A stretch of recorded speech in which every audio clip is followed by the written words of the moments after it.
Hey everybody, it's Mr. Carr again. Today we're going to be looking at 3-3 day one. So in 3-2, we start looking at logarithmic expressions, and especially with the different bases and what that means when we use that. Today we're going to look at some properties of our logarithms. Okay, so these are our basic properties where we can do what's called either expanding or condensing. Today's focus is going to be expanding. And so what we look at is we look at the product property, the quotient property, and the power property here. So the idea is this: if we have log base b of two numbers being multiplied together, that's the same as taking the log base b of x added by the log base b of y. So the multiplication can separate into addition problem with our logarithms. Quotient rule, same idea. If we're dividing x over y, we could turn it into log of base b minus log of base by. And the last thing is if we ever deal with an exponent, you can actually just bring that to the front and make it look like this, where it's p times the log base b of x. So that exponent could just be like a multiplier in the front versus having to be an exponent for x there. So we're going to apply these three properties to do mostly right here. We're going to do rearrange our expressions into different logarithms, as well as doing, expanding it out through those properties. So our first one is we want to express log of 96 in terms of log of 2 and log of 3. Okay, so the goal here is to turn 96 into something with terms of twos and threes. So to help with that, I'm actually just going to do a factor tree real quick, and we'll see what multiplies 96. We're going to break it down as far as we can go. So 96 is the same as 8 times 12. 8 is 4 times 2. 12 is 4 times 3. Okay, and then 4 is 2 times 2. Here's another 2. 2 times 2, and 3. Okay, so here's the idea. 96 is the same as these 5 2's being multiplied together. So that is 2 to the 5th, and then times a 3 here. So if I want to express log of 96, this is in terms of 2 and 3, I can change 96 into the log of 2 to the 5th times 3. So the first property I'm going to do is the product property. So these are multiplied together. This is the same thing as if I do the log of 2 to the 5th plus the log of 3. Well, the only, whoops, there it goes. Okay, and the only other thing I can do here is with my exponent rule, the 5th power can jump to the front. So I can do 5 times the log of 2 plus the log of 3. And that's it for what I can do here. So that's our goal here, to rearrange our 96 into these different logarithms here. Okay, so we're going to express log of 32 over 9 in terms of log 2 and log 3. So same thing as before, I'm going to turn both 32 and 9 into bases of 2's and 3's. So this is going to be the same as the log of 2 to the 5th over 3 squared. Okay, so 32 is the same as 2 to the 5th power, and then 9 is the same as 3 squared. Now that it's a division, it's a quotient property, I can do the log of 2 to the 5th minus log of 3 squared. Okay, and the only thing I can do is my exponent property.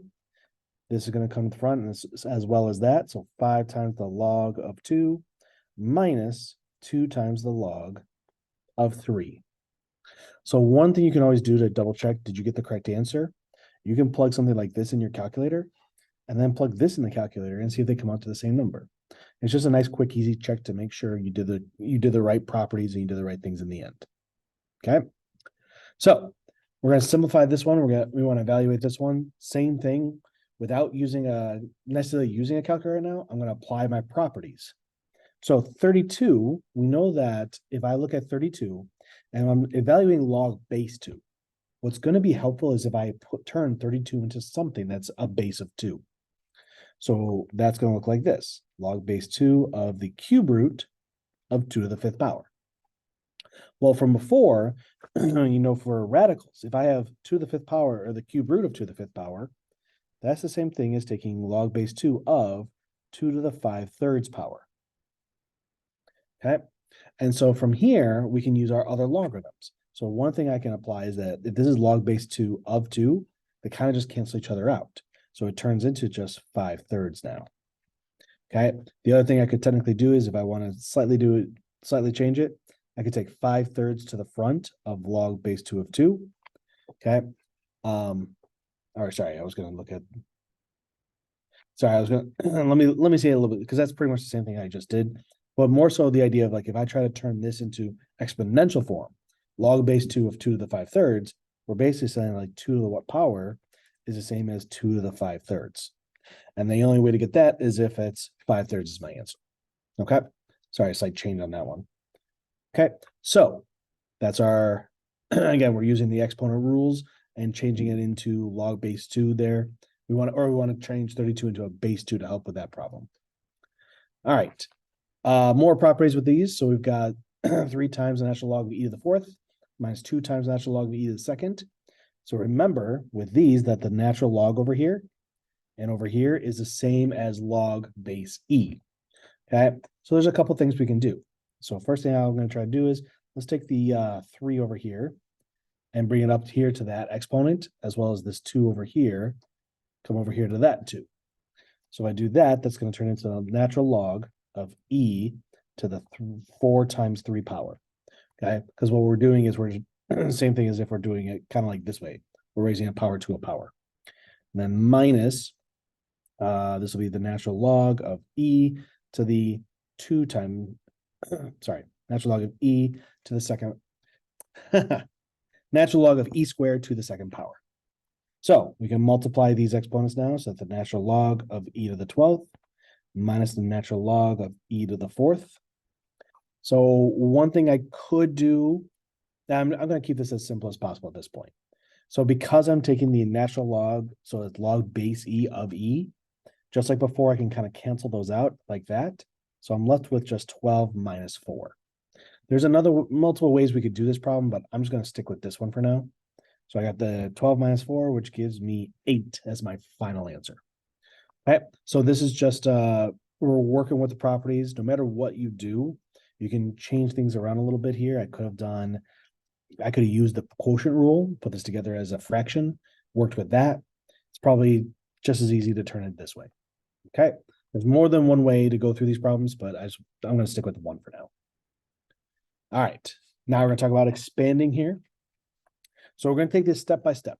So we got the natural log of this whole expression being multiplied together.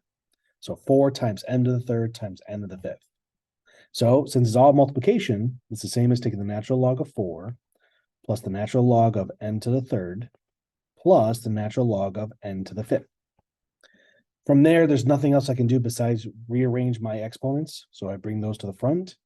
So this expression is the same as the natural log of 4 plus 3 times the natural log of m plus 5 times the natural log of n. And that's it for that one. Okay, expand this one out. This is a little bit more complicated, but again, we're going to take it step by step. So remember that this is in my numerator here, the 2x minus 3. So it's going to be completely separate from underneath. One thing I'm going to do is I'm going to rewrite the radical here as a rational exponent. So that'll make it a little bit easier to work through. So it'll be 3 times x to the 1/4. So the first thing I'm going to do is I'm going to apply my quotient rule. Since I'm dividing these out, this is the same as the log of 2x minus 3 minus the log of 3x to the 1/4. Okay, so now the one thing to remember is because I am subtracting this was all in my denominator here. It's almost like saying I have a negative sign to everything on here. So that means when I take this and separate that, I expand that into an addition problem, it's really going to be a subtraction problem. I'm going to do minus both of them because again, they're both in the denominator. So I'm going to have the log of 2x minus 3 minus the log of 3 minus the log of x to the 1/4. Okay, and again, this one is negative because it is underneath in the denominator there. So the last thing I can do is let's take care of that exponent in the front. So log of 2x minus 3 minus the log of 3 minus 1/4 log of x. Okay, and that is it for that problem there. And that's actually going to be where we end this one at. So again, the biggest focus is on expanding it. So we just need to apply those 3 rules so we can expand it out as far as we can go. All right, that's it for today. Take care.